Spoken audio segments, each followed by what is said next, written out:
টাকা বাড়াই দেবেন। 1950 সালে টোল ভাড়ার অবস্থা। এই দাঁড়ান দাঁড়ান দাঁড়ান দাঁড়ান দাঁড়ান দাঁড়ান। এত সুন্দর গাড়ি কয় টাকা নিল স্যার? 5 লাখ টাকা নিছে। 5 লাখ? গাড়িটা অনেক সুন্দর, বাট দামটা একটু বেশি হয়ে গেছে। যাই হোক স্যার, আপনার টোল ভাড়া দেন। আপনার টোল ভাড়া কত? বেশি না স্যার, মাত্র 2 টাকা। দিচ্ছি। এই যে থ্যাংক ইউ স্যার। উঠো উঠো। যান যান স্যার, যান যান। 2000 সালের টোল ভাড়ার পরিস্থিতি। এই দাঁড়াও দাঁড়াও দাঁড়াও দাঁড়াও দাঁড়াও। কি ব্যাপার ভাই, আপনার সেই দামি গাড়ি বাদ দিয়ে এই ভাঙড়ি বাইক?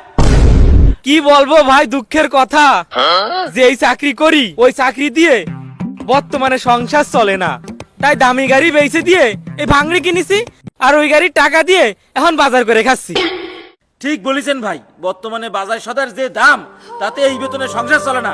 এই জন্যই তো ফাঁকে ফাঁকে আমি রাতে নাইট ডিউটি করি। যাই হোক ভাই, দেন টোল ভাড়াটা দেন। আপনার টোল ভাড়া কয়টা? টোল ভাড়া 1000 টাকা। 1000 টাকা যদি টোল ভাড়া দিয়ে জাতি হয়, খাবো কি? ভাই কিছু করার নাই, সরকার আমাকে রেট ধরে দিছে, আপনার দিতেই হবে। মানুষ এমনি বাজার ঘাট করে খাতে পারে না, তার উপর রাস্তা দিয়ে যাবে, সেইখানে আবার 1000 টাকা টোল দিয়ে জাতি হবে। ভালো লাগে না আর। দূর। উঠো উঠো, যান যান যান যান যান। ভাই একটু ঠেলা দেন।